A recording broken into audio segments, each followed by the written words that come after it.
We're live.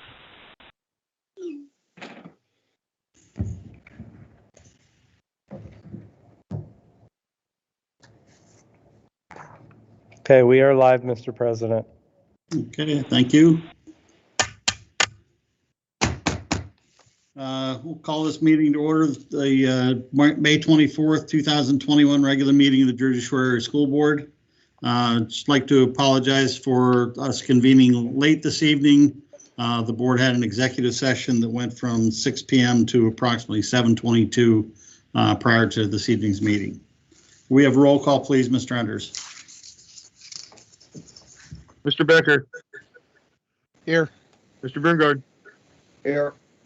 Ms. Stobler. Here. Mrs. Grant. Here. Mr. Kinley. Here. Mrs. Petrosky. Here. Mrs. Stemler. Here. Mrs. Thomas. Here.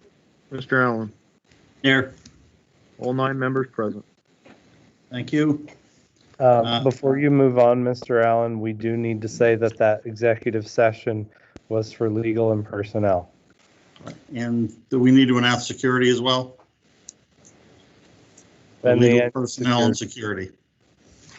Thank you. Okay, if we can mute our mics and stand for the Pledge of Allegiance.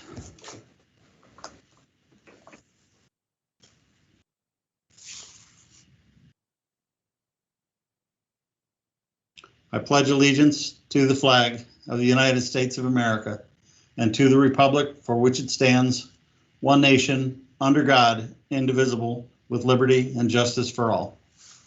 Thank you, everybody.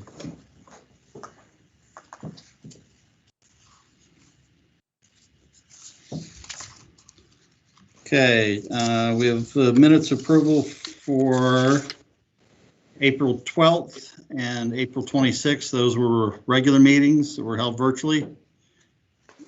Can I have a motion to approve? So moved. Thank you, Mr. Brungard. Do I have a second? Second, Wayne. I'll do the second then. Mrs. Dobler, Oh, yes. did I hear you? Yes, you did. Thank you. Any questions or corrections on the minutes? Okay, hearing none, could we have a roll call, please, Mr. Enders? Mr. Becker. Yes. Mr. Burngard. Yes. Ms. Stobler. Yes. Mrs. Grant. Yes. Mr. Kinley. Yes. Mr. Petrosky. Yes. Mrs. Stemler.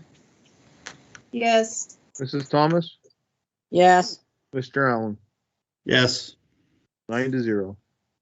Thank you. We have a treasurer's report from April 2021 and investment report from April 2021. Could I have a motion to approve? Motion, Wayne. Second, Harry. Wayne and Terry. Thank you.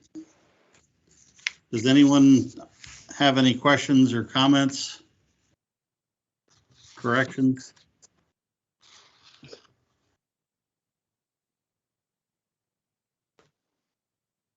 Okay, I have a question on page 3, Mr. Enders.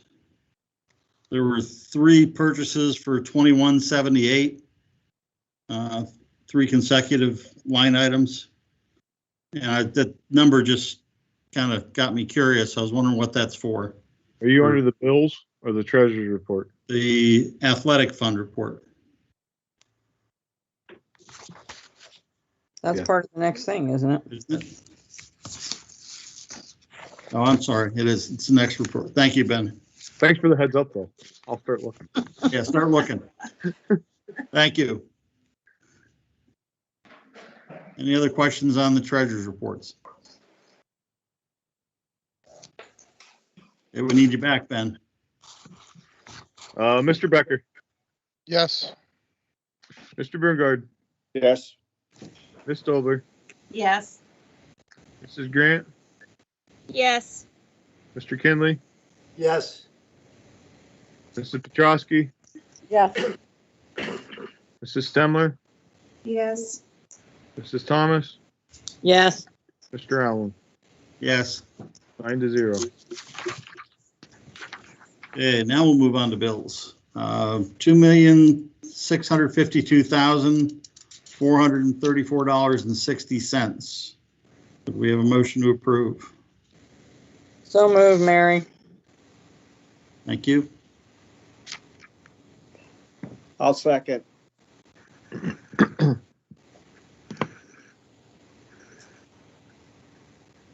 Does anybody else have any questions on any of those attachments?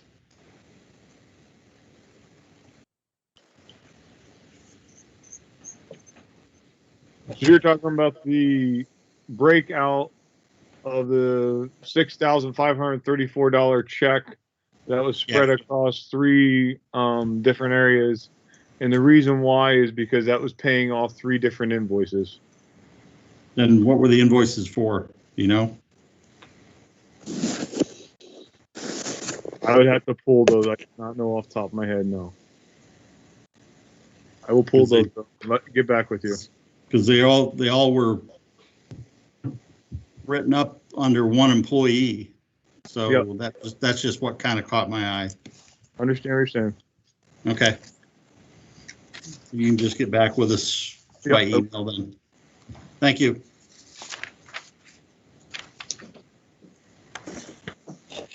Okay, any other questions? Could we have a roll call, please, Mr. Enders? Mr. Becker, Yes. Mr. Berngard, Yes. Ms. Dobler, Yes. Mrs. Grant, Yes. Mr. Kinley, Yes. Mrs. Petrosky, Yes. Mrs. Stemler, Yes.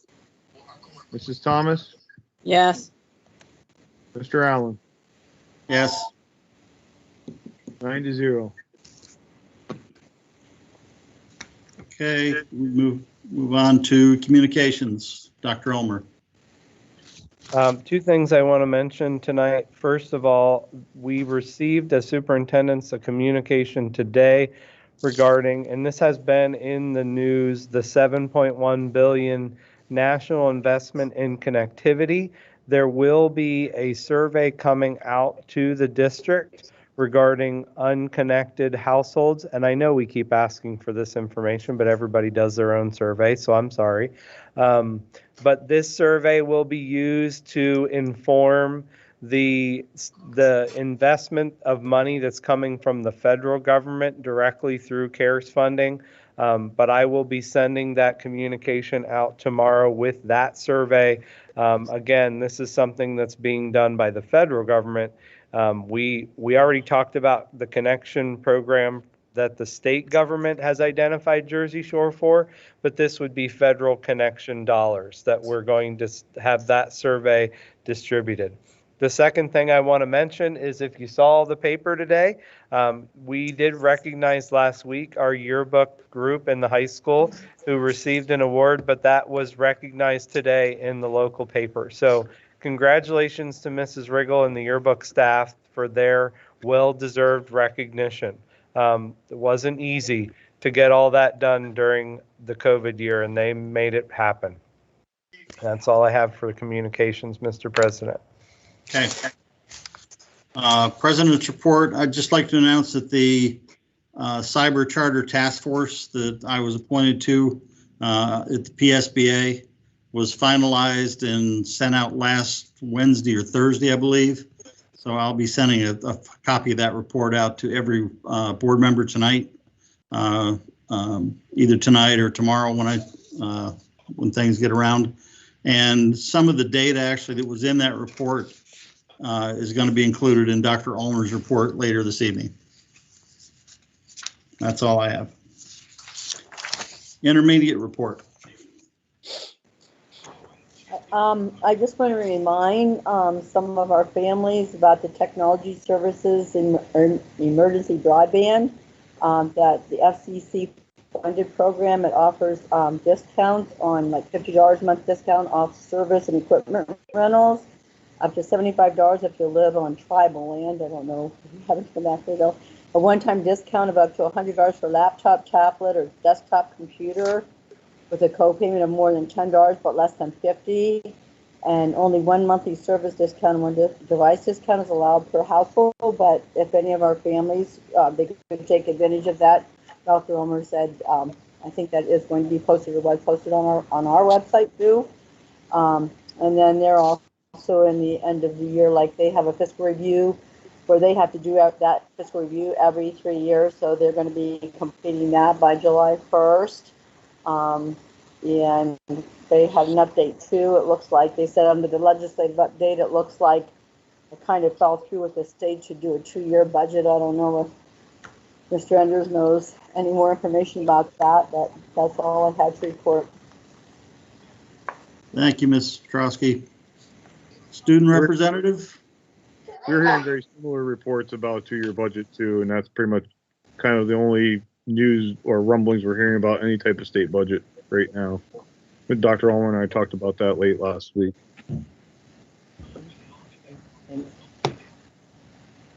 Okay, student report. Thank you. Not a whole lot this evening, just some reminders that this Friday is going to be the senior prom. It's going to be at Baldbird's Brewery again. And then also coming up, June 6th is senior awards. And then, of course, June 12th is graduation. Other than that, that's all I have this evening. Thank you, Robert. Sorry, Mr. Allen. I just want to mention, because I had this question today, graduation is back in the stadium. It will be back to looking like 2019. And I had the question about tickets. Remember that tickets for graduation are only if graduation is inside. Because we're in the stadium, we don't need a ticket for outside graduation. So that question keeps coming up, and I just wanted to say that publicly, that we should be back to as normal as possible as it can be on June 12th. So I want to say that publicly so people stop stressing about tickets. There's only tickets if we're inside in the gym, and remember that's Plan C. A and B is outside Saturday and outside Sunday. Dr. Ulmer, I've also been asked with regard to 5th grade if there's any changes there. There is a message. It should have gone out today. If not, it's coming out. We're going to do that 5th grade promotion in the stadium on June 4th. There will be one for Jersey Shore Elementary and a separate one for Avis and Sal, so that we're able to spread those people out in the bleachers. If it rains, we have to go back to virtual because we have to social distance. So we don't have a space inside big enough to do it. But that's why we're doing the stadium. And we're doing it in the morning like graduation, hoping that if there's a thunderstorm, it doesn't happen until after 5th grade promotion. But that's what we're working on. And there will be a message coming out to families about that. Thank you.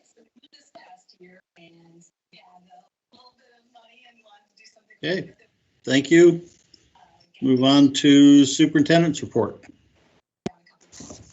I'm going to start this evening by recognizing that we have Dr. Martin from Keystone Central here with us, and I thank her for her attendance.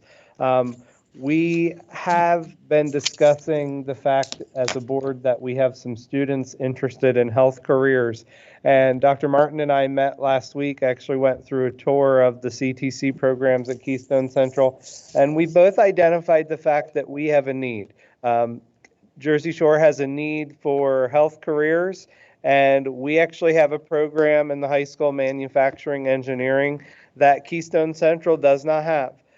So what we have tentatively worked out that we want to discuss tonight and bring to the board's attention is we're going to come back to you. I'm going to come back to you in June with a draft of what we're referring to as an articulation agreement that we would agree. For now, we're going to start small to give Keystone Central some seats in manufacturing engineering, which we're not taking seats away from Jersey Shore kids. There's some space there. And they're going to give us seats in their health careers program. Again, not taking seats away from Keystone Central kids. They can accommodate for us. But the idea is that we would swap seats so that there would not be a cost to either district other than transportation to make that happen. You will see in the agreement that if we go beyond that, that we would agree to a percentage of the tuition depending on how many blocks of the day the student is there or periods of the day the student is there. But for now, we're trying to keep it to those 5 students to just try this out, see how it goes, and potentially open those programs up if we have space in the future after we are all comfortable with this arrangement. Dr. Martin offered to be here if we had any questions for her. I'm going to do the same thing and offer to attend her June board meeting to do the same and answer questions if there are any. But I just wanted to have a conversation with the board first before we put that articulation agreement on in June for your approval. I think it's a very positive step to give kids access to career and technical education in the region. It fills a need that we have. We are agreeing to do this for 3 years because we want to make sure that once the kids start in the program, they can finish the program, and we're not going to take it away from somebody once they're in it. So those are some of the parameters that we've already discussed that you'll see in writing in June. Does the board have any questions about that? I have a couple of questions, I guess. How much room in our program do we actually have? Because I know we're thinking about, but we are moving one of the teachers down to the middle school to promote the need for it in the high school. So actually, how much room do we actually have at the high school level? Can we accommodate more than 5? Again, I think it's a great idea. That teacher that's moving is in tech ed and not a CTE program. Okay, what do we have? Just one CTE? We have, well, you have manufacturing engineering that's in that program, in that certificate area. You have building maintenance that's in that certificate area. You have communications technology. You have I get the idea. Yeah, you have. There's definitely. I wouldn't say there's room in every program, but that's what we're going to have to. Dr. Martin and I are going to have to discuss with her CTC director and our principal as we have those conversations. We have to decide where going forward is there space on a year-to-year basis if we want to expand it. Okay, next follow up here, I guess. In other words, we're going to be taking 5 and they're going to be taking 5. They're going to start at the 10th grade level, and then next year there'll be 10, 5 at 11th grade and 5 in sophomore. And then eventually we'll have 15. Not necessarily. Not necessarily. We know we have 4 for sure that want health careers right now. We wanted to give us the 5th seat just in case. But that doesn't mean that next year they're going to have room for 5 more. That would be a conversation that we would have to have next year as we move forward with scheduling. I thought I understood you to say it's going to be like a 3-year program. I thought, in other words, they were enrolling in, if that was the case, they would enroll at the 10th grade level, and then the 11th grade, it would be taking an upgraded course somehow and whatever. So what I meant by the 3-year program is those, even in our building, the kids are in that program for 3 years, level 1, 2, and 3. So the reason we need to agree to 3 years is we can't give the kid level 1 and tell them they can't go back and take level 2. We need to make sure that they can be a completer, get their certificate, and sit for the NOCTI exam. But that's what I was getting at before. In other words, eventually in 3 years, we could have 15 students maximum. Unless we provide space for more. You're going to have 5 to start with level 1. Then at level 2, there's going to be those 5 from 1 up to 2, then 2 up to 3. So you could have. There may not always be 5 in the incoming class. Yeah. Right. You may have 4, you may have 3, but you could have up to 5. And next year they might not have space for 5 more. And that's why it's going to have to be a year-to-year conversation. But we couldn't do a 1-year agreement because we don't want those students to not have somewhere to go in year 2. if I may, my understanding in our conversation, Dr. Ulmer, and it's been a pleasure to work with you on this initiative, by the way, would be that we would save a maximum of 5 seats per school year for 3 years. The reason that we felt that starting small and holding it to 5 to begin with would be because if I'm committing 5 seats to Jersey Shore and Jersey Shore is committing 5 seats to me, that means that I have to hold those 5 seats in the scheduling process. I may be turning away extra kids in my program. That's why we wanted to go with a small number. And so we thought that if there were, let's say that I had 6 students that really wanted a seat in your engineering program, if and only if both superintendents agree and there would be space, that then I would pay for that additional seat at a prorated rate. But if we thought we would start small with 5 because we felt it met our initial needs for both of us and gave us some flexibility to hold the line at 5 or expand that line if it was appropriate and good for both entities. The point is not to take away seats or to add sections or to add any costs, but to really use the barter system here and take advantage of shared costs so that we can provide more opportunity for students without adding burdens onto our taxpayers.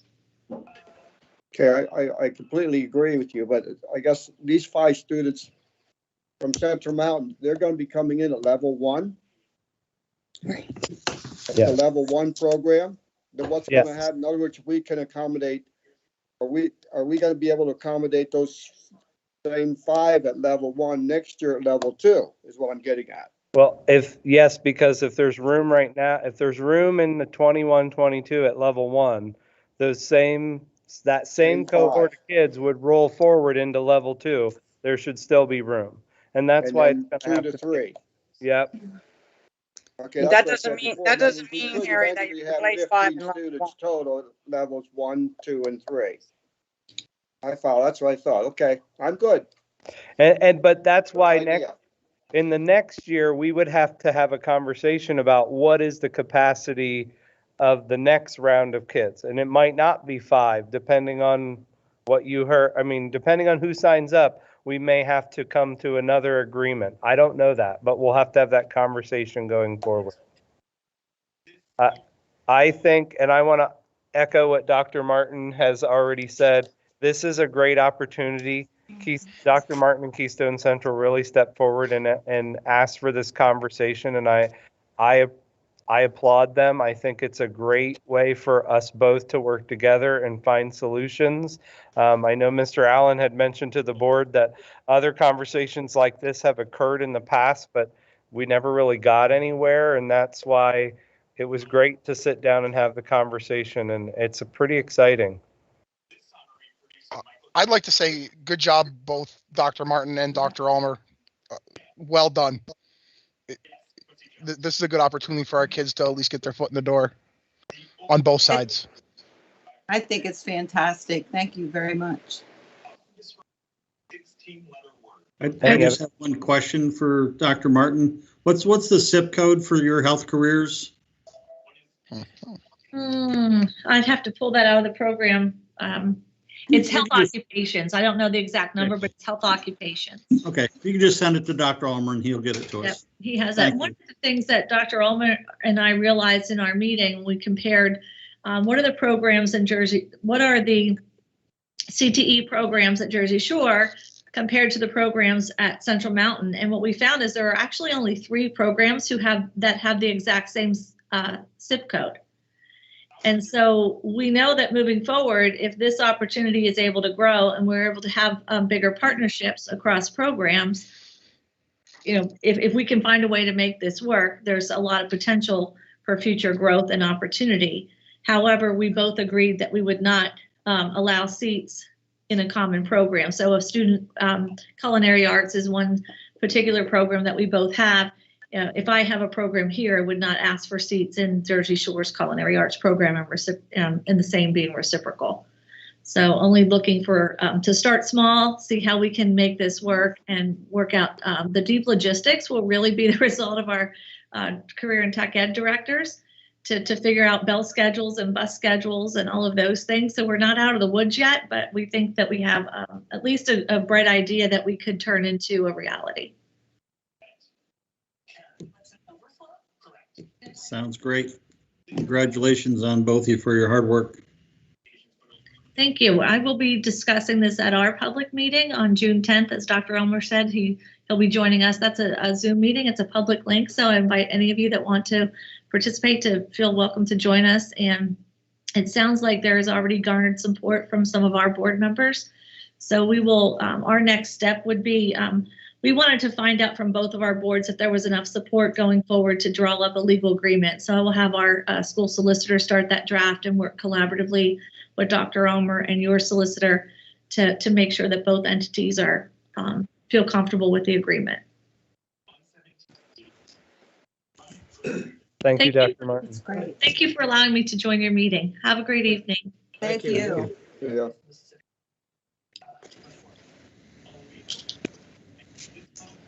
I'm going to move off. There are additional policies tonight on my report for presentation. All of those policies are a result of PSBA edits. Again, as usual, if you have any suggestions or anything you saw, I did make a note of some feedback from Mrs. Thomas. If there's any other suggestions, even after tonight, please let me know, and we can make those edits before you see them for a first read. And then I'm going to move on to the budget presentation. Give me 1 second.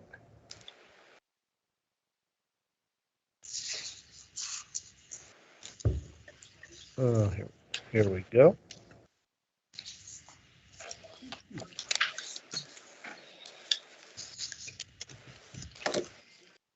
So tonight, under my report, I want to talk about the budget with the board. I know that Mr. Enders has publicly presented where our deficit is, and one of the questions that I got from a board member that I wanted to make sure that we discussed as we talk about this deficit is what's causing this and what's leading to this level of deficit. There was as Mr. Enders and I were working through the budget process, we felt pretty confident that we were going to balance this budget. So the question became, as we were making calculations, how did we get to where we are? And what is causing it? Now, if you look at that number, that 880,000 number, the next number that I want to draw your attention to is what we had to do in next year's budget to account for charter expenses. Your increase in charter expenses from 1920 to 2021 in just 1 year was $720,000. Now, Mr. Enders presented to you that he is not increasing that line into the 21-22 budget, but to account for that increase is almost the entirety of your budget deficit. What I did for you to see this evening is I looked at that data historically.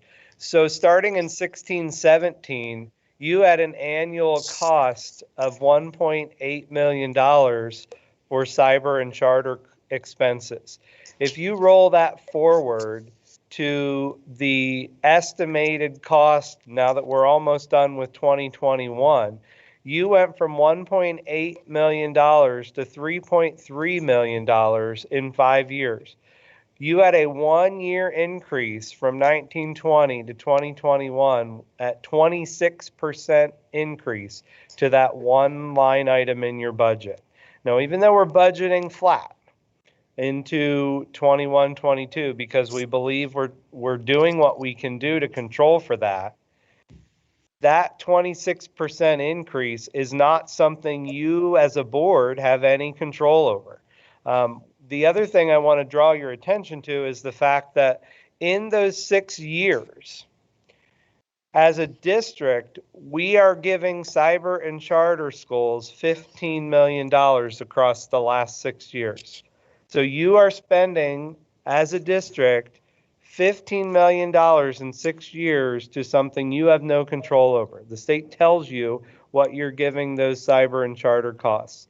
I also gave you on the right-hand side your Act 1 indexes historically for those years so that you can see, for example, each year what the state said your increased cost should be and where that compares to your increase to cyber charter. So even though in 1920 to 2021, the index said your cost should go up 3.6%, that one line item went up 26%. So just to review what we did do already, in 1920 or 2021, we implemented JSAL K-5. It was not like that before, but we did that to try and control those costs, give those families another option. We spent time last summer, the counselors and Mrs. Barry Probst and I, marketing JSAL to families who were outside the district. You've now hired a JSAL facilitator to do some of that work and attract those people back. We're going to present, or you already did approve the JSAL MOU so that in the fall we can use our own teachers and start to, again, another way to attract people back. I've talked about the fact that we are verifying residency. We're going to make sure that we know anybody that we're paying these bills for, that they truly are Jersey Shore residents. Mr. Enders and Mrs. Mikesell and I are disputing problematic bills. We're watching those very closely to make sure when we get a bill, it's matched to a student that is a resident. If there's any questions, we're disputing them. There is a process from the Department of Ed that we have to use to do that. We're advocating with legislators. I encouraged you to do the same back in March. I'm going to say it again. The governor has been out in school districts talking about cyber charter reform and his proposed legislation via his budget proposal. He was last week at the Pottstown High School. He's going around the state, having that dialogue. I encourage you to be a part of that advocacy. We would, as a district, realize approximately $300,000 in savings immediately if the legislature enacted the cap of $9,500 for every cyber charter student. Continue to have those conversations with your legislators. One of the other things that we could do as a community is encourage people to return. We have our own program. We're planning in the fall in the high school to use our own teachers. We have our own facilitator. We're refining what we're doing with JSAL. Talk to people about it when you hear that people are using outside cyber charters. Mr. Allen referenced the Cyber Charter Task Force report, and there's some data from that I want you to see. Not only is our costs as a district increasing, but if you look at enrollment across the state, the numbers show you here in this chart where enrollment in charters have been historically over time, which is not surprising when you see how much our costs have increased, that the enrollment has increased. They also gave you tuition numbers from across the state. Just in 1 year, so I talked about our $700,000 jump. That jump across the state in 1 year, and that's actually a year behind. In 1819 to 1920, it was in the almost in the billions. So imagine what it will be when you see that number next year. From our jump was 1920 to 2021. That's not on this chart, but all sides point to that's going to be a huge leap. Notice that they are differentiating the difference in the costs from brick and mortar charters to cyber charters, so you can see historically where that spending has been across the state. There also is a chart in that report that Mr. Allen's going to send to you that shows you where enrollments and tuition have gone. So notice that the tuition amount has far outpaced the increase to the enrollment amount. So even though enrollment has increased, the actual tuition amount paid has increased significantly more over time than the enrollment numbers, which means they're getting more and more money for every kid that goes. So enrollment has gone up 117%, but actual tuition has gone up 250% in that same amount of time. And to give the board some perspective, what the task force gave you is special ed costs over time that you've been seeing, charter school tuition costs over time that you've been seeing, and the pension costs over time that you've been seeing. So the reason that these three things were put together in the same part of the report is these three things are really costs that you as a board have no control over. So what you're subjected to is you're trying to manage all the other costs in the district. We're accounting for everything else that we're not able to spend because we're spending money here. And so the real message is that if we took that $700,000 jump of cyber charter out of our budget increase, you would have a balanced budget sitting in front of you. You would be $100,000 off. We've managed every other cost to the point where it's those unmanageable costs that you're struggling with. I know that the board has asked that I provide a recommendation. So my recommendation, again, if you go back to that Act 1 index, the state is saying that your costs as a district are averaged up about 4%. I'm not asking for that. I'm asking that you consider 1%, a quarter of what the state says our costs are going up, because we have to find a way to stay competitive with all those rising costs that you're seeing as a board. We can't continue to spend that amount of cyber charter costs without realizing something somewhere. At some point, you're not going to be able to cut everything else and account for that level of rising increase. Questions from the board? Is the $300,000 that we would save, is that based on the 2021 cyber charter enrollment? Yes. So if we rolled that forward into next year and that policy went into place, our calculation is that would save $300,000. Approximately. And you'll see when you get the report, that's just one of 8 recommendations that's in the PSBA report that'll be going to the legislatures as well as to the Pennsylvania Department of Education. If these go through, this will be effective the next school year then? Or aren't you, is that being anticipated?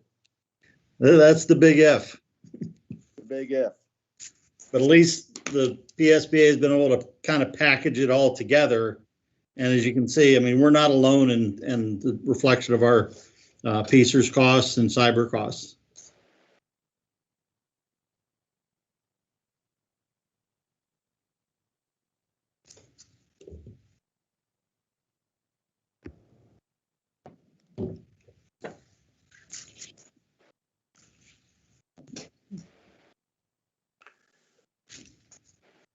Other questions? So an increase of 1% results in our budget deficit being what then? That one, let me pull that report from the last meeting up.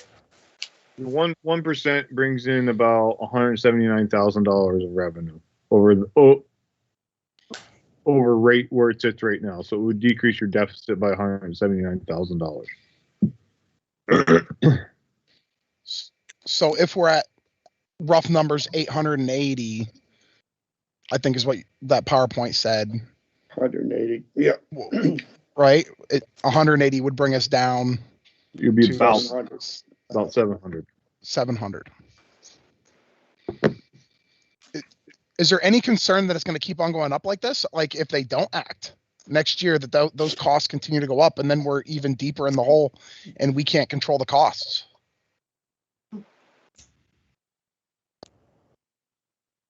Honestly, yes.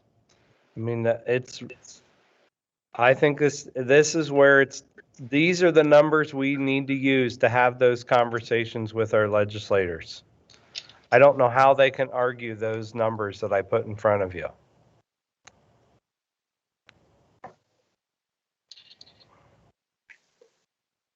Well, I looked at one revenue line item, and that was earned income tax, and I think we're projecting 4.3 million for 2021, and I think the last year pre-COVID, it was like 3.7 or 3.8 million.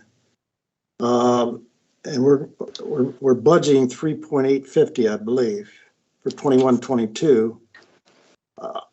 I believe that we can bump that up to 4 million, which is really an average of, I guess, 19-20 and 20-21. I just feel that I think that's being a bit conservative on the revenue side. I mean, I know what we think has caused this, but I think some of the employers, as far as the wages that they're going to continue to have to pay, is still going to be COVID is still going to be around, and I just believe that 3.850 is on the low side. So I think we can pick up 150,000 there. I am not in favor of a tax increase. I think I still go back to the last 2 years when we've over 2 million has dropped to the bottom line, and that I look at that as both of those years we had tax increases, and I think that we need to recognize that was excess taxpayer dollars as far as real estate taxes. I'd have to agree with Wayne. I'm not in favor of a tax increase for the following. You talked about your earned income tax. I had to think the same way Wayne is, that's got to be going up. The pandemic's coming to an end. The unemployment checks might be ending soon, hopefully. Those people are going to have to go out and get a job. That's going to create more earned income tax.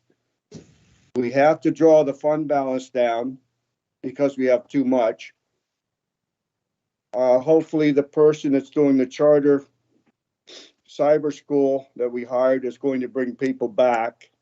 That's going to save quite a bit, we hope.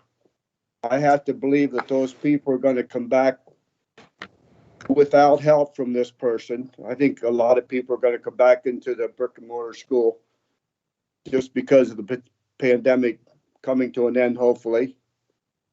If any of you in the house market, the house sales are up. There's a lot of construction going around. I see this all the time. Transfer taxes are going to be up. Real estate taxes are going to be up because of new construction. There's just a lot of things going on out there, that too many variables to save 1%, $180,000 when we might be able to make that up very quickly. And I'm not so sure where the 884,000 would draw us down within that 5 to 8% range that we supposedly should have. Maybe Mr. Enders can answer that. I still think that we might be above the 5%. That's the way I feel about it. That drawdown will put you at 8.54. Pardon me? That will put you at 8.54%. You're still well above the recommended 5%, I believe. Your board policy says 5%. So we're still well above that. So I can't see a need for a tax increase. I'd like to see the fund balance drawn down.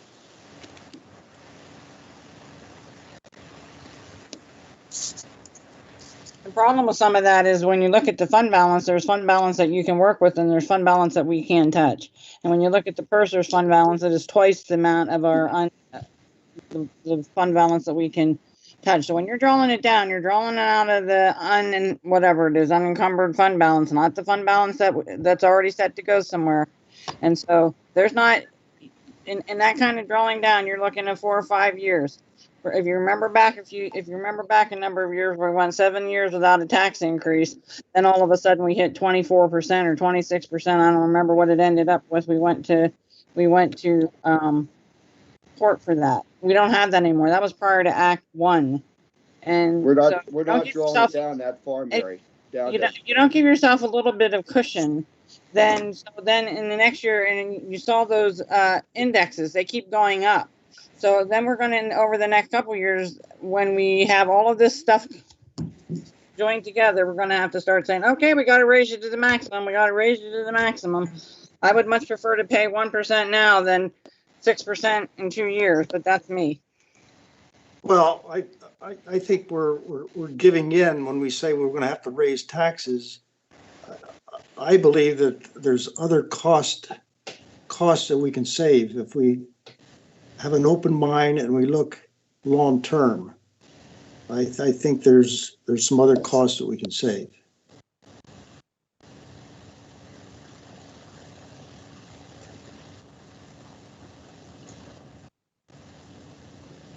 And there's also a large portion of the budget that you really can't change. Right? Like that keeps going up. That keeps going up. But that's why it's imperative that we find other ways to save costs on the piece that we can control. We just assume that whatever it is, salaries, benefits, supplies, we just need to increase it. I did an analysis. I went to a base year before COVID, and there's 3 areas: the high school athletics and middle school.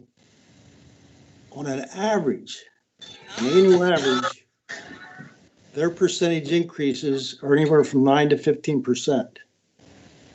When you say the high school, Wayne, what are you referring to? The whole budget? I'm referring to everything but salaries and wages. Okay. We can't have those kind of increases. We can't afford them. There's got to be ways that we look and say, okay, some of these principles or whatever that controls these budgets have to start prioritizing and say we're going to have to do without this year or spread some of these costs over a number of years. I mean, 15% a year, that's unheard of. How many years did you look at, Wayne? I simply took from I think 2000, the full year before COVID, and took at what was spent. Basically, I did it for all the areas, but those 3, whatever the dollar amount was, and what they are requesting for 21-22, the difference, if you do the calculation, it's an average of, like I say, 9 to 15% per year, not from that year until 21-22. It's an average of per year. I mean, one of them went up for 45%. Was 3 years. Was that based on budget to budget or actual to budget? Actual to budget. So I'm assuming that pre-COVID, that year, the starting point, the baseline is what they spent that year. Now I know that during the next 3 years, there's hiccups, there's bumps, some unusual things happen. But to have an average annual increase of 15%, it's like running a business. Sometimes you can't afford what you want to do. I mean, I would challenge to go back and look at those three areas and say, okay, what is so different in 21, 22 that didn't happen in 2018, 19, which is the year that I'm going back to. Because didn't we get reports about how much money we didn't spend last year because of not being open the last 9 weeks? Isn't that correct? There was a lot. There was a lot of money that we didn't spend last year. Our expenditures went, we did not spend the budget last year. Well, you're talking about, utilities were saved. 1920? 2021, I think. Yeah, that's, well, Yeah, the projection. both. Yeah, well, 1920, that's one of the years that we dropped $1 million to the bottom line because we didn't spend. Now I realized it was a piece of revenue that came in that we didn't expect, those kind of things. But the bottom line is that increased our fund balance dramatically. We're not anticipating those things in the current year budget, 21, 22. Well, I'm confused because for the last couple years, like even before I was on the board and coming to the board meetings, and then when I was on the board, like every year when the principals presented their budget, I thought, that they were always like cutting. I mean, it was almost to the point where it was like bare bones budget. I mean, I don't understand how it increased then, because that doesn't seem to me the budget that was presented by the principals. I mean, 2 years ago, we went through like every line item on this thing and reduced it. And off the top of my head, Mrs. Petrosky, I can think of things like when the high school principal sat in front of you, you agreed that to adding money into his budget for next year for band uniforms. So any item in the budget that increased or decreased, they did present to you. But that's also a one-time cost. Like that's we shouldn't be buying those every year. Those should be on a cycle. Right, but that's part of his percentage that he's coming up with.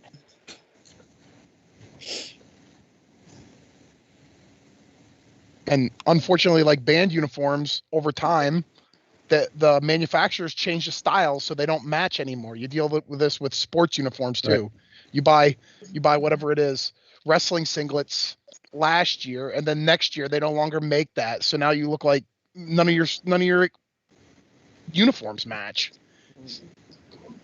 So you're almost bound to do it that way.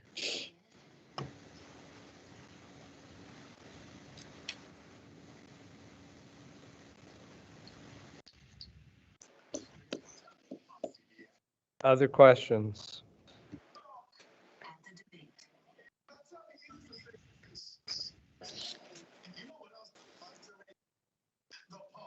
I think, and again, I think Harry and Wayne both have a good point that's the reason that the fund balance right now is as healthy as it is because of those extra funds that dropped to the bottom line that we didn't spend.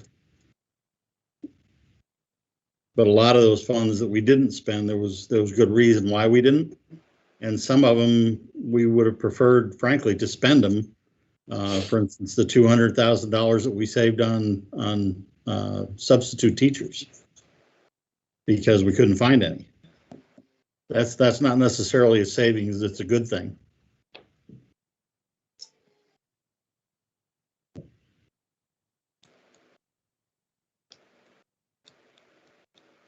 I just have one comment again. I look back over the whole year here. We're looking at a tax increase possibly by some of us, and it's like I said before, we have done absolutely nothing to cut this deficit other than cutting the health careers curriculum. We haven't discussed. We have land out in Avis that we could be selling. I know we talked about things before. That's one thing that comes to my mind. I'm sure there's other things. We had a whole list there back, if you remember, a whole list of things that we could have done to cut the deficit. Not all of them would would have worked, but there was a list of them, but we haven't come up with anything. So I'm kind of a little disappointed that we're at this point again, and we haven't come up with any ideas to knock this deficit way back in January, December, when we knew this was coming. It's going to be coming next year too. I hope the new board gets on board early and maybe comes up with some ideas to cut the deficit, because we're going to be looking at this for the next 2, 3, God knows how many more years, especially if we don't control this cyber charter school thing. I'm done.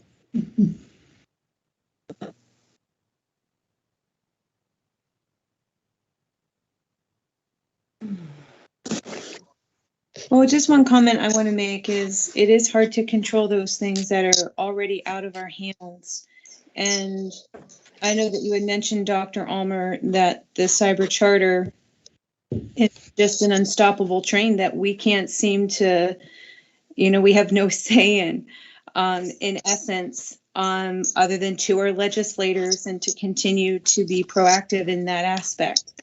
The good thing that you presented tonight that I definitely really appreciate you pointing out to us is if it wasn't for the cyber charter, we would have had a balanced budget for the most part. I mean, I realize there was maybe 100,000, but in essence of the years past, that's a great thing. That's a great accomplishment in my mind. So I'm going to definitely look for good considering that. But going forward, I know I'm not in favor of a tax increase. It's a fine balance in my mind, agreeing with Mrs. Thomas and not getting into a hole, and yet asking our community members to contribute again. I feel like the tax increase, looking historically back over the past 15 years, is another unstoppable train that we do have control over. That as a board, we have the power to say yes or no. And I'm just not going to, I guess in essence, put that burden upon the people of this community this time around again. I'm not in favor of a tax increase.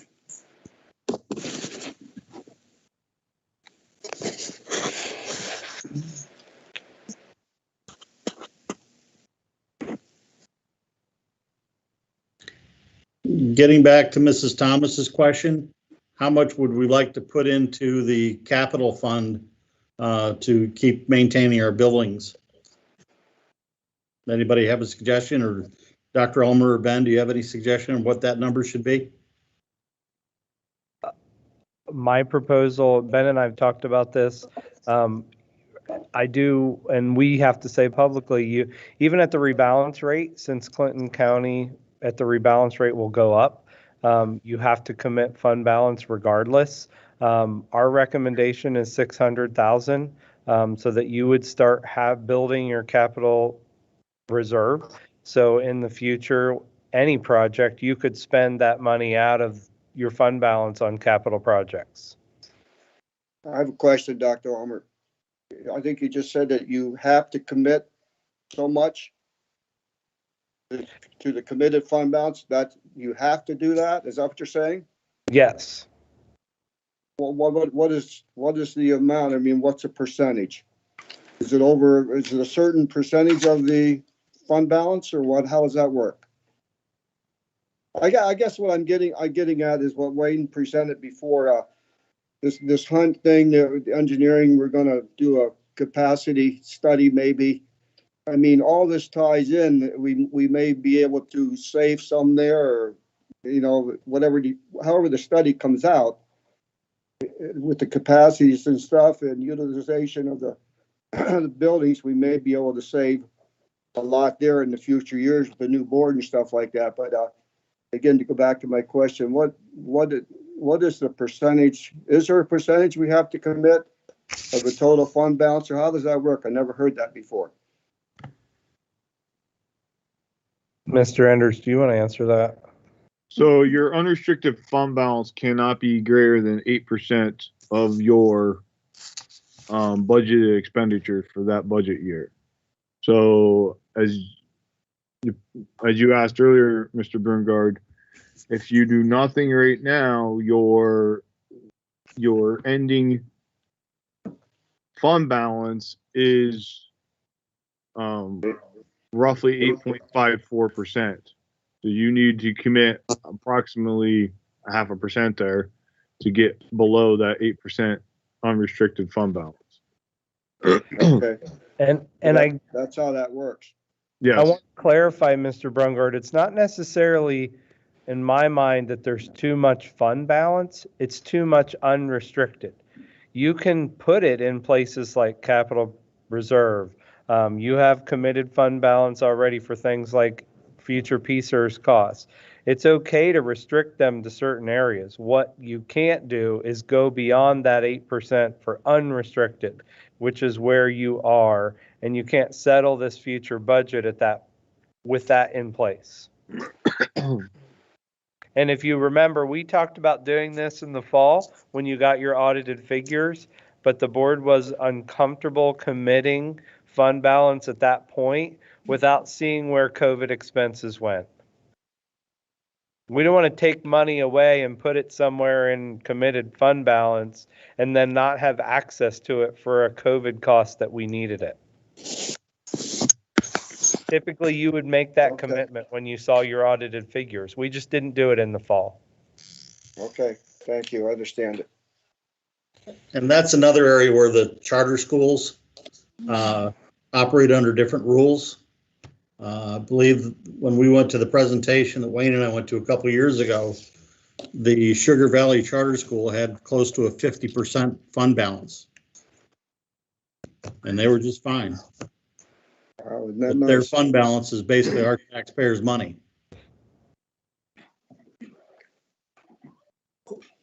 Mr. Enders, am I correct in saying to get down to the 8%, we're talking about 220,000?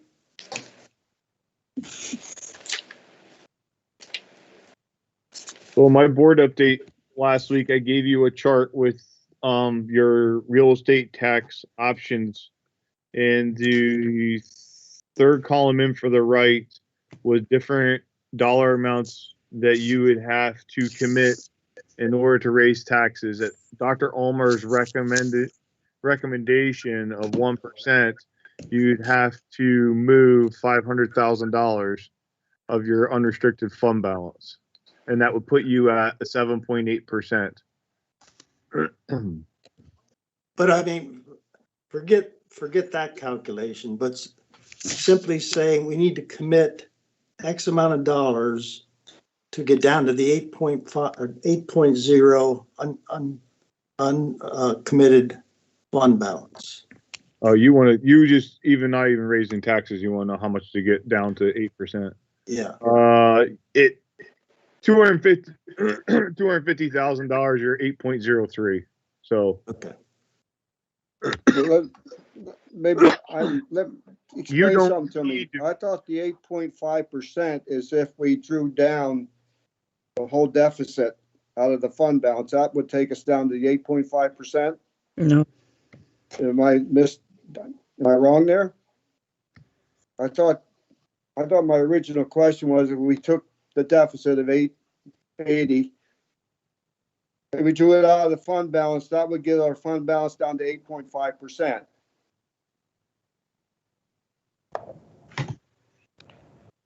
Mr. Enders.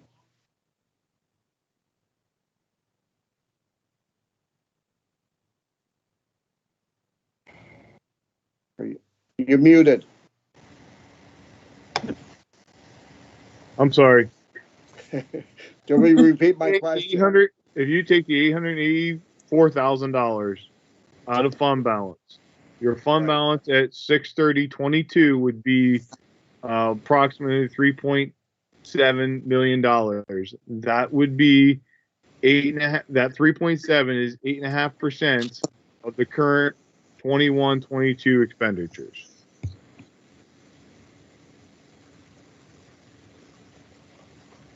So that will leave our fund balance at 8.5% Correct. of the total. Of the That's total what I budget. thought. And then you're talking about taking that down below 8% yet. If you're going to raise Okay. taxes, you need to go below 8%. But I didn't know if Wayne was on the same train as what that 8.5% meant. And if we don't raise taxes, we don't have to bring it down? That is correct. But we still have to, but in the end, to rebalance, you're going to raise tax, or we don't have to rebalance? I mean, No, doesn't. you don't have to rebalance. You can go to a no increase to Clinton County. Which would cost us money. No, it doesn't cost you money. I mean, there's still, you're going to get more real estate tax revenue even if you don't raise taxes just because of an increase in assessed values. That number is about $30,000.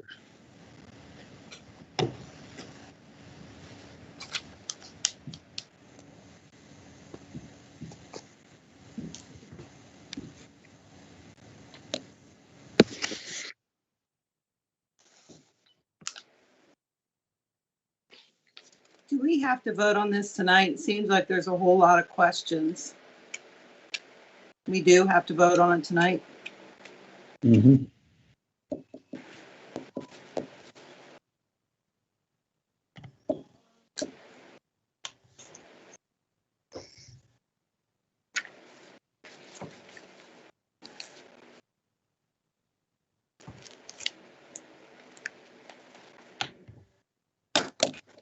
And if we did agree to do the 1% tax increase, household per household would be about $14. Is that right? Is that what I'm seeing here on this chart?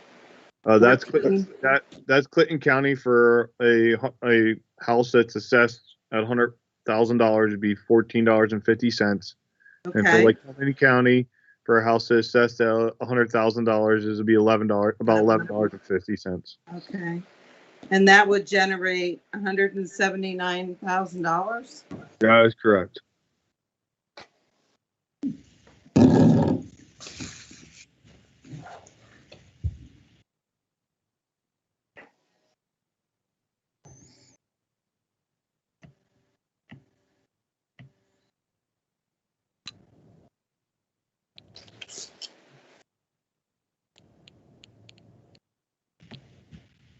And how much do we have in capital projects right now? Do we need to transfer some into that? I know that we have some work that needs to be done. Your capital projects cash balance right now is sitting at, there's two of them on here. About just over $560,000.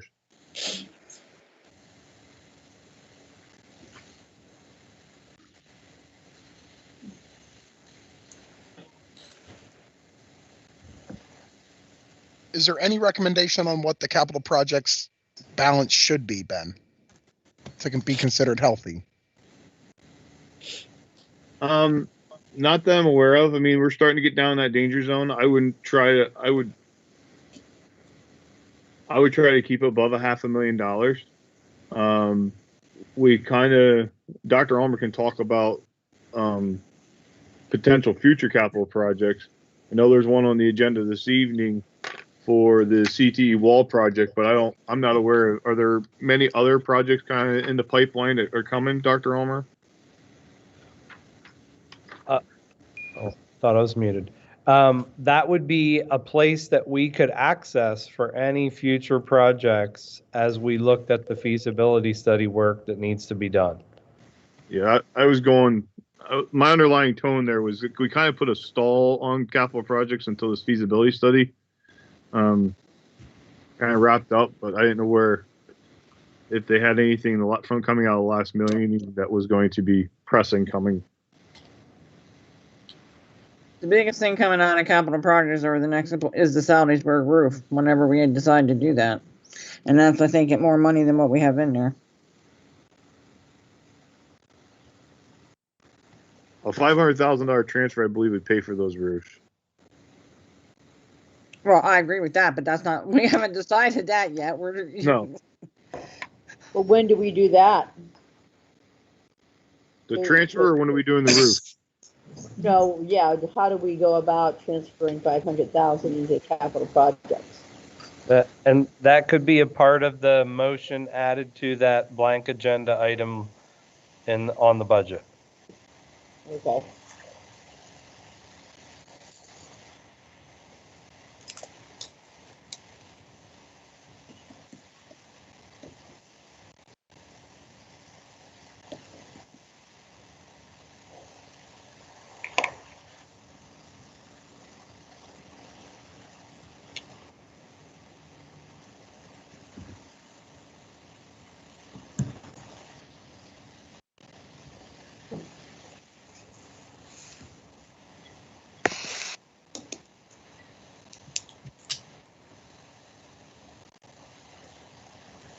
Any other questions?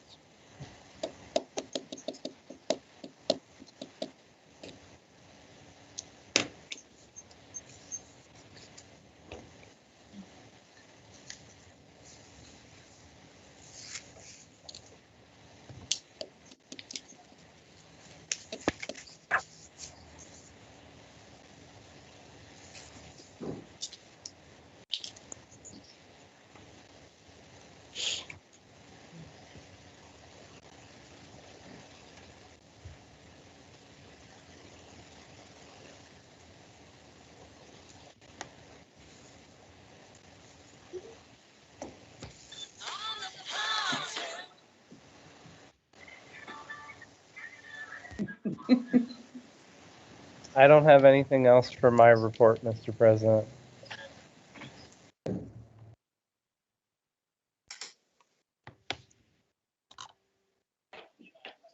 All right, so when we get to Finance D, we'll be asking for a recommendation on how to fill in the millage rate, as well as the transfer to capital. I think, is that what I'm hearing? Correct. And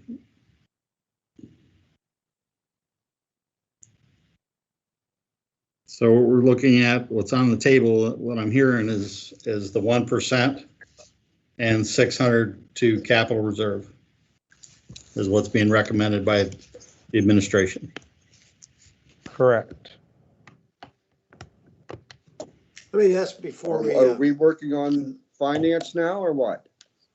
Well, I just want to know what to fill in the blank with. That's what this whole discussion's about. So when we get to Finance D, we know what numbers are going to go in there.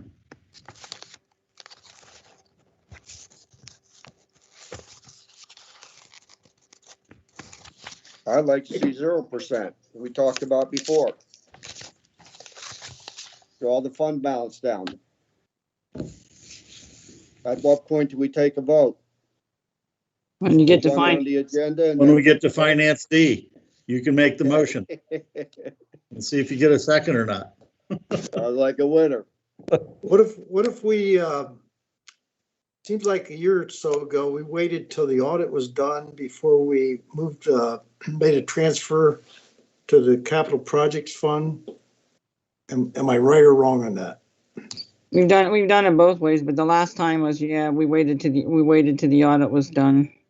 Well, with the idea that if we would approve a transfer tonight, we cannot undo that. Why don't we wait until the audit is over and see what 2021 generates, if any, as far as any dollars fall into the bottom line, and then make a decision then? Because once we commit, we can't bring it back. So what are you saying, not to commit anything or not to commit to that level of the 600,000? Because if we have to draw down some of the fund balance, we have to commit it somewhere.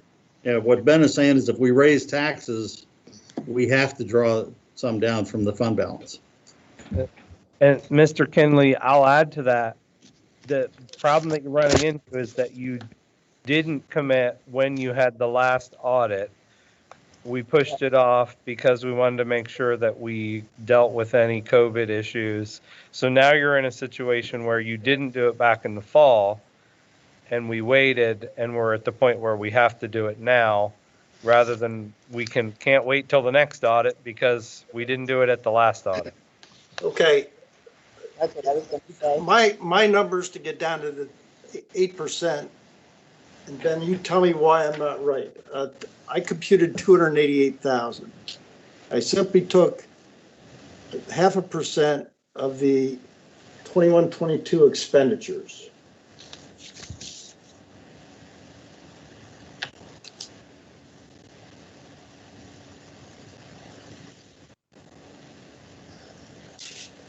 So, Mr. Kinley, the 218,000, I'm sorry.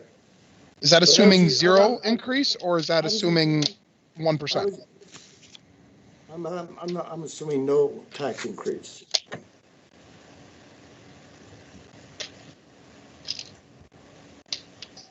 And there's nothing to say you can't commit to capital projects also at a later time. Just because you commit tonight doesn't mean it's a one and done. If it comes up later in the year, you can commit it and you can commit more over there at any time.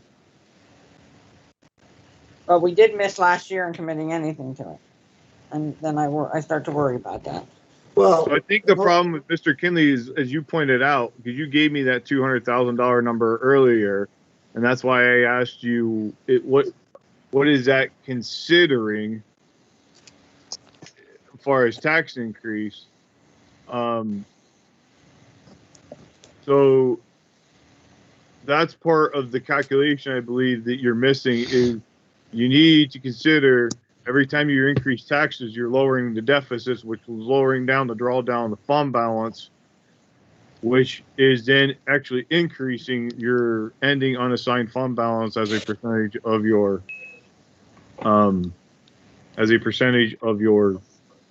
expenditure.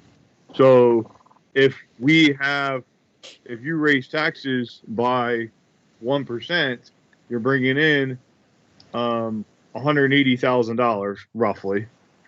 That will bring your deficit down to just under $705,000. Which at that level, then your unrestricted fund balance as a percentage of the budget expenditures is 8.95%. You follow what I mean there? yes, I see that, but I was assuming a no tax increase. That is correct. And you were right. And that's why I said you gave me that number of 225. And I said, yeah, at 225, your ending fund balance, a $225,000 transfer, your ending fund balance is 8.09%, which is we're really close to the number you're saying. If you're not raising your taxes, you do not need to commit fund balance to see. What I'm trying to do is move money into capital with that calculation, say 250,000, just round numbers. And then even though we may not have to if we don't raise taxes, you're still trying to address that problem and getting it down to roughly 8%.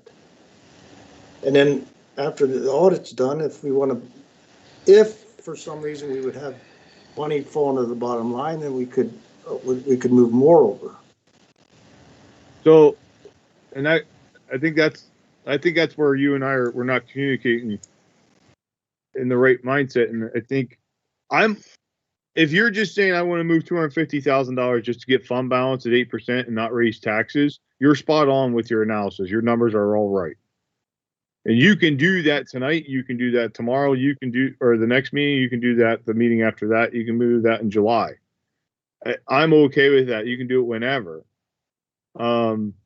Solely because you're not raising taxes. The real reason that we're only talking about committing fund balance this evening, or transferring fund balance this evening, is because if you have any desire to raise taxes, you have to transfer something. Yes, I understand. So And rebalancing that piece, if we would just do that, that's not considered raising taxes, correct? no, that is considered raising taxes. Okay, well then, seems like we got to at least rebalance. So I think we're back to square one as far as. But if that's all we did and the revenue that would generate, it would not change that calculation a whole lot. It's that number's 325,000. Yes. So, but, so Ben, if you rebalance, that brings the deficit down to about 850. Rebalancing brings in about $40,000 of revenue. So yeah, you're about right. About 840 then. Yep. And then if you have no tax increase, well, that would be to Clinton County, but no tax increase other than the rebalancing like that, then you would bring your, if you use it all in the fund balance, that would bring your fund balance down to probably about 8.6%. It would be a little bit less, 8.5. We said it was 8.5 before. So if you rebalance counties, your fund balance would be brought down to about 8.55 or 8.6. And that's why you have to do it. And that's why you have to do a transfer, and that transfer would bring your fund balance down to about 7.88. Wait a minute. When you say the 7.8, what figure are you using there, Ben? The 600,000 or what? That's I'm only talking about rebalanced. I'm at the rebalanced level. Which needs about a $325,000 transfer. Okay, that's what I was asking. All right. And a $325,000 transfer, and with the deficit that's sitting there, your fund balance at the end of June 30th of 2022 will be 7.88% of your budgeted expenditures. And that's basically a good place to be, I would say. Yeah.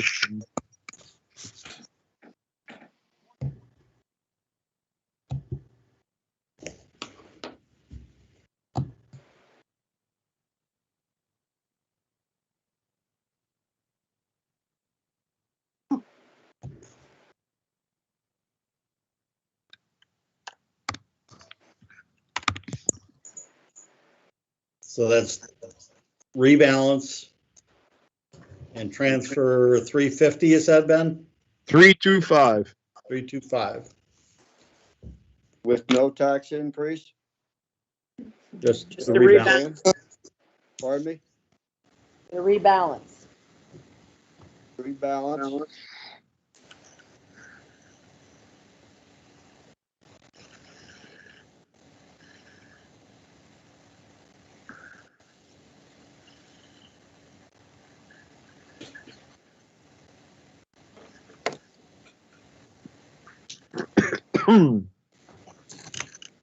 That's fine with me. So what would that be again? You transfer 325 into capital projects? Is that what you're saying? Yeah, I'm comfortable with it going to capital. And then you rebalance, right? Yep, and that would generate approximately $40,000 of revenue. And just for the record, that would bring in Clinton County, a home assessed at $100,000 would bring their tax bill up 98 cents. Oh. What's it do to Lycoming? It's actually a decrease. It decreases it down to 100. How a home assessed at 100,000 decreases by $6.75. It hardly seems worth it. I mean, really, because it's considered a tax increase, but what are you really getting out of that?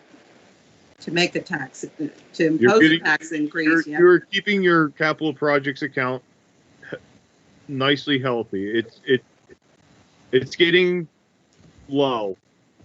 And we haven't transferred money in there in a couple of years, so you are getting a good time right now to transfer money in there.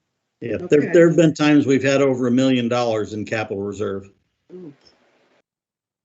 I believe the district did $1 million transfer into capital reserve right before I started that fall. I think that might have been at that audit when that audit came out.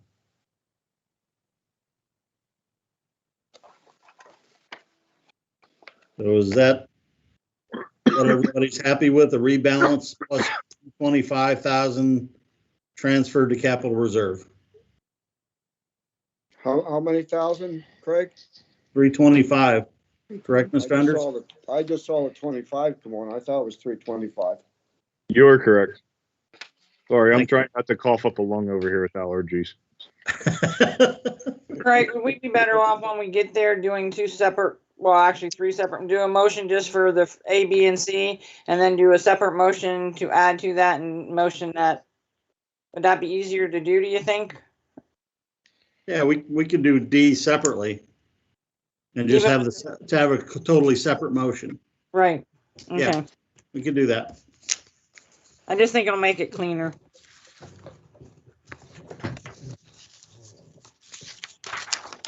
Oh, yes, courtesy of the floor. Public comment, I should say. Okay, we'll open up the phones for courtesy of the floor, public comment, whatever we want to call it. I have the information up on my screen. Phone number 570-880-0670. The conference ID is there on the screen as well. It is 849.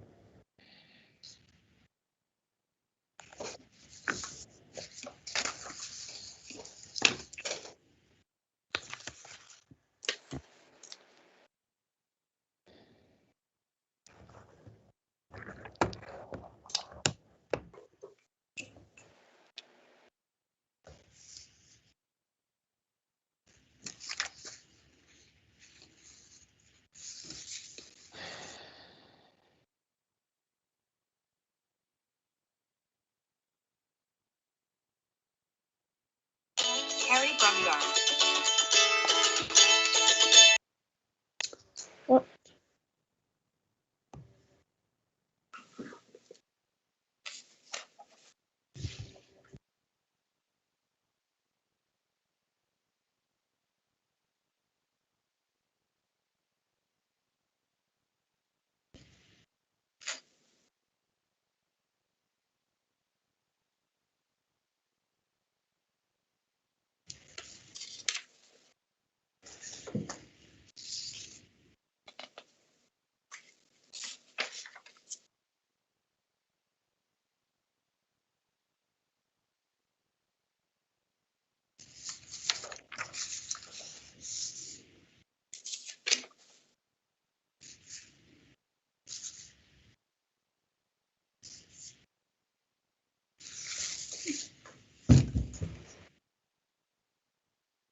Yeah, I have the courtesy of the floor screen up if you need to pull up the thing on your screen, Dr. Ulmer.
Jersey Shore Area School District. Unknown participant is now joining. Hello. Is this a school board meeting? You sure? This is Bert Francis calling. How are you? Yeah, we had a lot of numbers to go through. Can you hear me? We can hear you, Mr. Francis. Oh, good. I don't know if the board is functioning under the new rules or not. A couple of ideas. If they are functioning under new rules, I think that courtesy of the floor and also old business should be at the head of the agenda, not the end of the agenda. I'm just guessing what I know by that. Also, there's an issue comes up as to when people can raise questions. It's my understanding that you can ask questions at any time relative outside of courtesy of the floor based on Act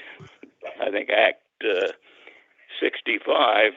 I think it states in their objection any person has the right to raise an objection at any time. Let's look into some of those things. So, since somebody tell me, has the board decided to operate under the new rules of order or not?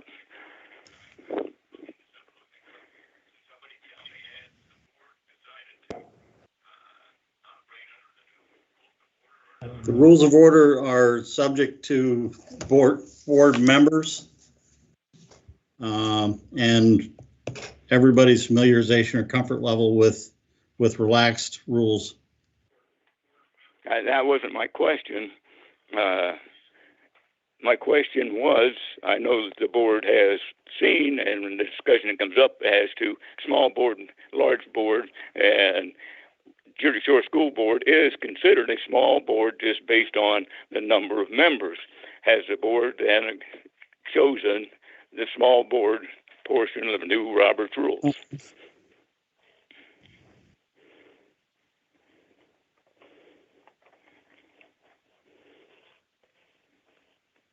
Anyone there? We're here, Mr. Francis. What I can tell you is we do have a board policy that we've adopted Robert's rules as general guidance.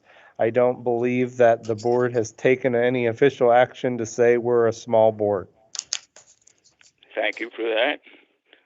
I would like to know if they are or will at any given time. Also, supposing a person would ask a question, I'd be interested to know for the year 2020, what were our total legal costs? How much money did we pay to our attorneys or the McCormick Law Firm? Where would I go to get that information, or who would give me that information?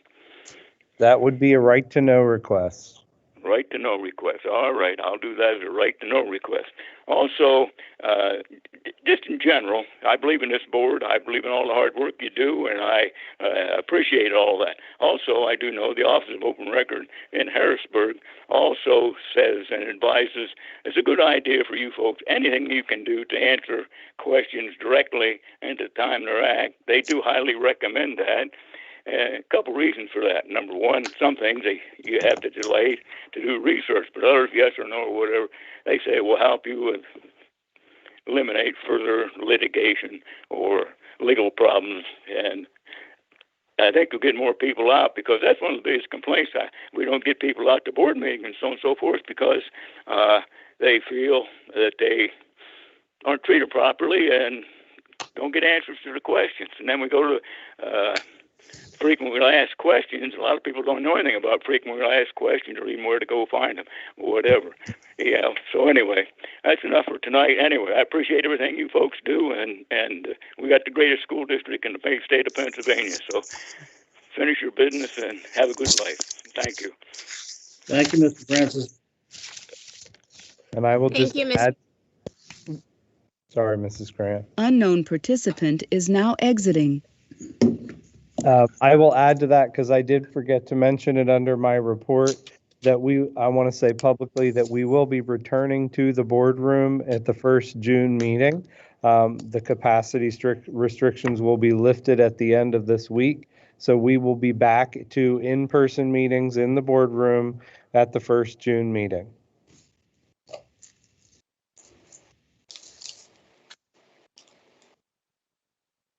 Can you clarify that Dr. Ulmer, as far as public attending? The public can attend. There will be no capacity restrictions. At this point, the social distancing and mask order will still be in place. Thank you. I make a motion that courtesy the floor is closed unless you have someone in the, No one in the waiting room. okay. I make a motion that the courtesy of the floor is closed. Thank you, Mrs. Thomas. Could we have a second? I'll second that. Thank you, Mrs. Dobler. Welcome. Anybody opposed? Have any questions? If not, can we have a roll call to close courtesy of the floor, please? Mr. Becker, Yes. Mr. Brungard, Yes. Ms. Dover, Yes. Mrs. Grant, Yes. Mr. Kinley, Yes. Mrs. Petrowski, Yes. Mrs. Stemler, Yes. Mrs. Thomas, Yes. Mr. Allen, Yes. 9-0. Mr. Allen, can I have a question, clarification on Dr. Ulmer's last statement there? I understood that once school was out, we had to go back to board meetings in June that we did not have to wear a mask nor social distance. I understood you to say that we did have to. Maybe I misunderstood you. The CDC guidance says that as of now, unless you're in a school district, you don't have to wear a mask or social distance if you are vaccinated. Schools were given updated guidance that we have to continue our current plan until the school year ends. So when we get to our June meeting, if you are vaccinated, and again, we've discussed this before, I'm not going to be able to ask, you are supposed to be wearing a mask if you're not vaccinated. Okay, so if you are vaccinated, you don't have to wear a mask then? Correct. Okay. You need not have proof of that. You just said no. I can't Gonna have ask. to go on the honor system, I believe. And the June Oh, meeting, boy. the June meeting is trouble. after school is out. Correct. It is after school is out. Relying on your truthfulness. Heavens, don't do that. I'm gonna get a t-shirt. Get a dozen of them.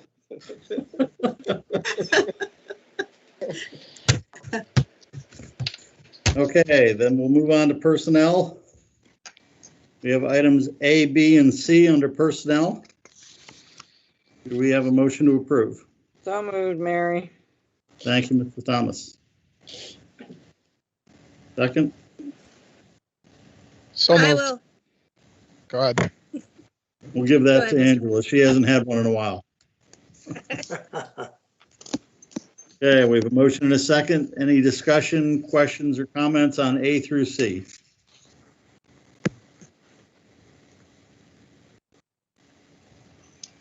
Okay, hearing none. Mr. Enders, could we have a roll call, please? Mr. Becker, Yes. Mr. Brungard, Yes. Ms. Dobler, Yes. Mrs. Grant, Yes. Mr. Kinley, Yes. Mrs. Petrowski, Yes. Mrs. Stemler, Yes. Mrs. Thomas, You're muted, Mary. Yes. Mr. Allen, Yes. 9-0. Okay, we're going to go to finance now. We have nothing under curriculum instruction or building and grounds. And we're going to ask for two motions. The first motion will be to approve A through C. So moved, Mary. Second, Wayne. Any questions or discussion on A through C? I have a question. What is C? Did you say C, Mrs. Grant? I did, just a summary. That is the project in the high school that we've been discussing, essentially putting glass windows between two parts of the same shop classroom so that the teacher can supervise kids in both spaces and not be restricted to, we all have to be on one side or the other because the teacher can't see the other side of the room. If you remember back to the fall when we did bid this out last summer, we only received one bid and it was for $55,000. So Mr. Wall did a great job of trying to go out and kind of beat the bushes and split this project up so that we could get, instead of someone doing the whole project, we bid the pieces of the project to get the cost down. Thank you.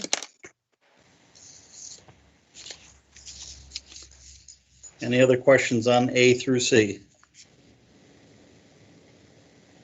Okay, hearing none, could we have a roll call, please, Mr. Enders? Mr. Becker, Yes. Mr. Brungard, Yes. Ms. Dobler, Yes. Mrs. Grant, Yes. Mr. Kinley, Yes. Mrs. Petrowski, Yes. Mrs. Stemler, Yes. Mrs. Thomas, Yes. Mr. Allen, Yes. 9-0. Thank you. And now we'll move on to finance item D with an additional motion will be needed. And that is to set the 21-22 real estate tax millage rates at the rebalanced rate with a $325,000 transfer to capital reserves. So move, Mary. Second, Nancy.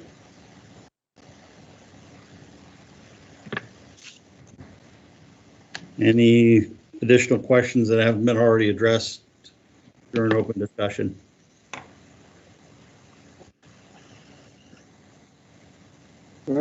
Just clarification. In other words, you're drawing down the fund balance to offset the deficit. Lycoming County tax millage will stay the same as it was last year. And you're transferring $325,000 out of the fund balance into capital projects, correct? What it amounts to? Lycoming County will go down. Okay. Because of rebalancing. Correct. And Clinton goes up less than $1. Correct. For a $100,000 home. Get it all in there. Is there any projection on how this affects the budget Dr. Ullman, going you're forward? muted. Muted. Sorry, I just wanted to clarify what we heard earlier, that Lycoming County taxes will go down in the rebalance rate because of the equalization. Is there any projection on how this affects the budget going out a year or two?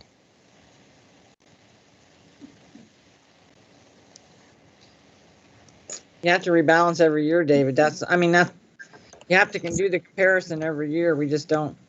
Well, we're starting, it's like effectively starting next year at an $880,000 deficit right off the top. What's the long-term projection going forward for the next several years? We used to get that. I would say that would be an impossible projection for Mr. Enders to make right now with all the balls that still are up in the air with COVID.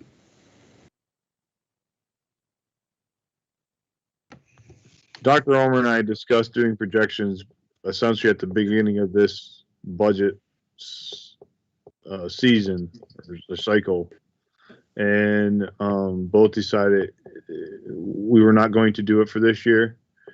And one of the big issues, even in the past when doing that projection, was the expiring contract. And as of right now, we still have 2 contracts unsettled. Well, 1 agreement, 1 contract. And as you're aware, we only have, after next school year, we only have 1 more year on the teacher's contract. So that is a huge concern of ours with doing a projection.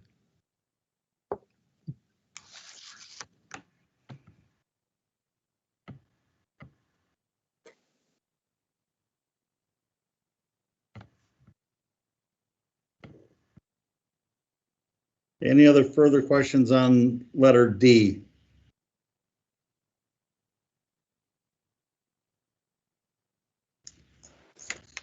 Okay, we have a motion and a second. We have a roll call, please, Mr. Enders.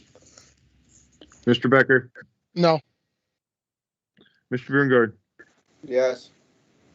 Ms. Stolber, Yes. Mrs. Grant, Yes. Mr. Kinley, Yes. Mrs. Petrowski, Yes. Mrs. Stemler, No. Mrs. Thomas, Yes. Mr. Allen, No.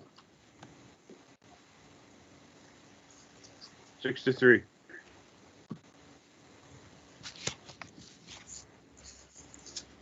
Motion passes. Yeah, sorry about that.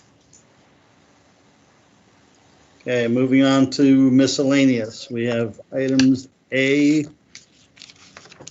through G. Mr. Allen, Yes. can we please pull item D out?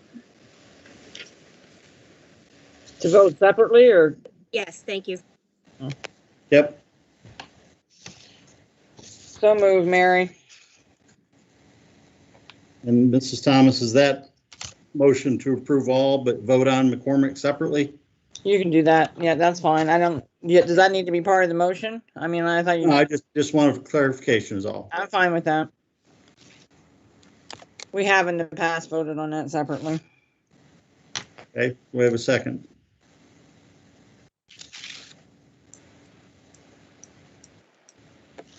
Second, Wayne.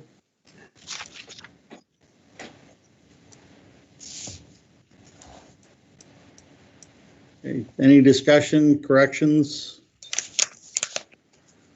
concerns?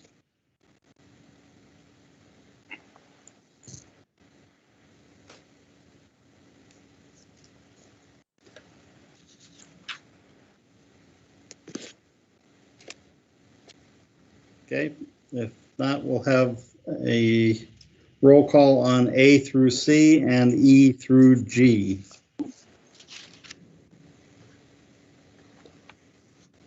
Mr. Becker, Yes. Mr. Birngard, Yes. Ms. Stolber, Yes. Mrs. Grant, Yes. Mr. Kinley, Yes.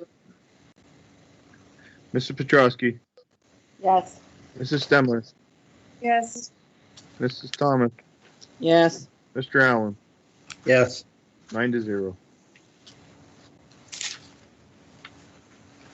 Okay, and Mrs. Thomas had her motion include item D, so now we'll vote on that separately. Is there any discussion on item D?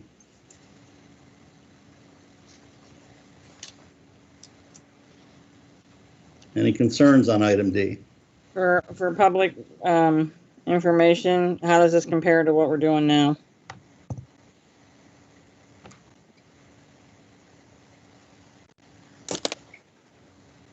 The only increase in this proposal was the meeting cost. Okay. $25 difference from last year. Thank you. The rates are the same.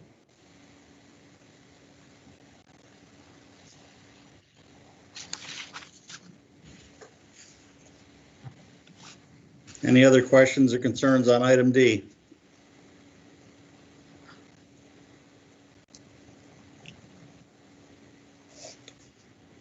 Okay, no concerns. We'll have a roll call, please. Mr. Enders. Mr. Becker, Yes. Mr. Birngard, Yes. Mrs. Stolber, No. Mrs. Grant, No. No. Mr. Kinley, Yes. Mrs. Petrowski, Yes. Mrs. Stemler, Yes. Mrs. Thomas, Yes. Mr. Allen, Yes. 7-2, motion passes. Thank you.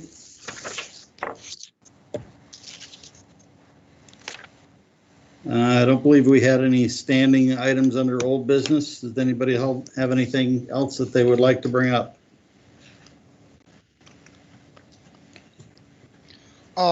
I was at a track meet last week and they have a new scoreboard up there. And I was told that the scoreboard isn't operational or there's some missing component to the scoreboard. Like they don't put the timing for the track meet on the board at all. The automatic timer, I believe, was an additional $20,000. Okay. So they basically have just the basic scoreboard, and it'll do some manual timing, but it doesn't have the automatic timer. Gotcha.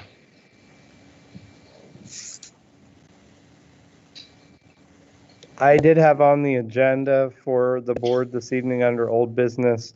We did talk about the Hunt proposal, and one of the things that in the initial work from Hunt was that the next step, once they gave you an initial draft of the report, was to get district feedback before issuing the final report. What we talked about in capital projects last week was a suggestion from the capital projects team, and we're bringing this to the whole board for conversation. Is the board willing to have the capital projects team funnel that feedback so that Hunt can work with that team and provide a final report? Again, that could be feedback back and forth, but there needs to be somebody that Hunt works with to get the district input in guiding the final report. And does that mean the cost for that right now, or just dialogue? That, like for that, for capital projects or whoever, how much cost is it for the? That's included in the cost you already agreed to. This is part of their process, is getting district input in writing the final version of the report. Okay. We didn't go to that step because we were talking about the space planning portion, but we would like to move forward with starting to have those input conversations at the district level. And my suggestion is that the capital projects committee be the group that meets with Hunt and has those conversations, gets feedback from the whole board, and refines the final report.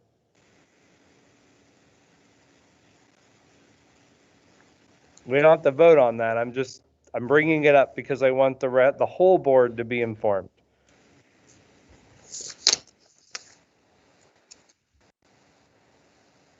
Any questions? Yeah, I have one question. Do you have any idea, like when you say district input, what exactly is the committee going to input, or what are they looking from the board? Or in essence, what is it they're looking, what information are they looking for from us? So right now they're going to take that long list of items in each building, and they want to the final report should be giving you something that you can take right into a 5 or 10 year plan. Which of those items has got to be done in the next 1, 2, 3 years? Which of those items can be pushed off? How are we going to prioritize, and in which order are we going to go? That's where we need to start refining the report into a 5-10 year plan. We're talking about repairs as necessary to the buildings, correct? Correct. Just what we've done so far. I mean, just a report so far.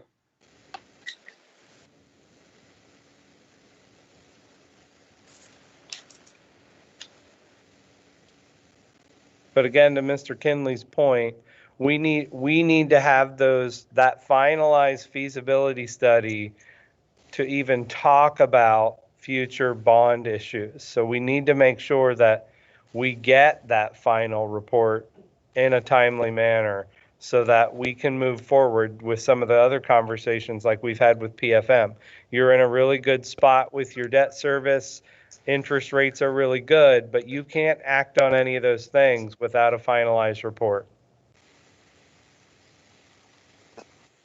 So are you asking for us to come together as a board and discuss it, or just to give our ideas to the capital projects committee, or either or?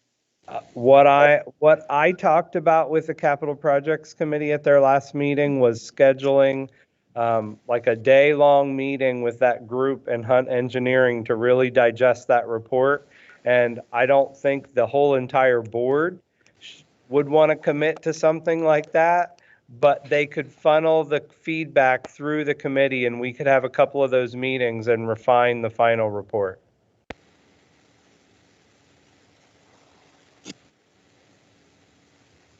And that's yet to totally be determined. Like if we do a whole day, Michelle, for example, we could set it an hour block or 2 hour block where board members could come in if they have a conversation, if they want to have a conversation with them.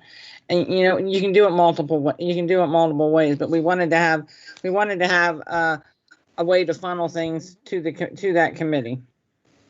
Okay, To at least have a core group. got it.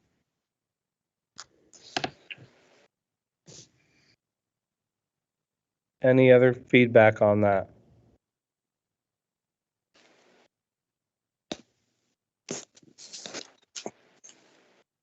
And again, Mrs. Thomas would chair that as chair of the current capital projects committee.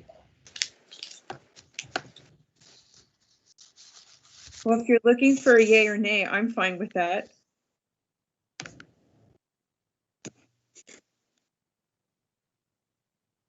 Okay, I don't have anything else under old business, Mr. President. Okay. During the virtual meetings, we've been not having the second courtesy of the floor because we've been allowing comments during the first courtesy of the floor on any topic. So do we need an executive session? I do not have the need for one. Okay. Motion to adjourn then. So moved. Second. You That don't didn't have, take long, did it? Don't let that door hit you. Good night. Good night, everybody. Good night, everybody.